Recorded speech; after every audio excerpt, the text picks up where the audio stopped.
Baada ya msemaji wa klabu ya Yanga Ally Kamwe kutoa taarifa kwamba hawatoshiriki mchezo wa fainali ya kombe la CRDB kutokana na lile deni wanalolidai tangu msimu uliopita. Sasa leo shirikisho la mpira wa miguu Tanzania TFF limetoa tamko rasmi kama ifuatavyo.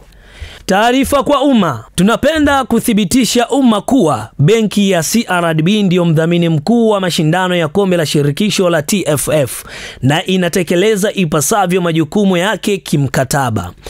Kwa msimu wa mwaka 2023-2024 wa mashindano ya kombe la shirikisho la benki ya CRDB, benki hiyo ililipa fedha zote za kimkataba za shilingi milioni 255 kwa ajili ya uendeshaji wa mashindano hayo. Tumemsikia meneja wa habari wa mawasiliano wa Yanga Afrika kupitia vyombo vya habari akidai kuwa klabu yao inadai TFF shilingi milioni 200 ambayo ni zawadi ya ubingwa wa kombe la shirikisho la benki ya CRDB. Tunapenda kutoa ufafanuzi kuwa TFF ndio inayodai klabu hiyo.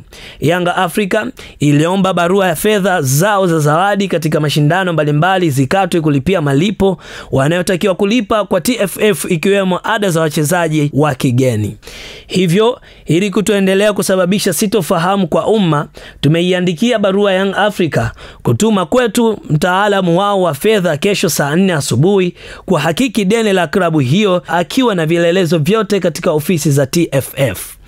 TFF itaendelea kutekeleza wajibu wake wa kusimamia mpira wa miguu ikiwemo kulinda taswira za wadhamini wake.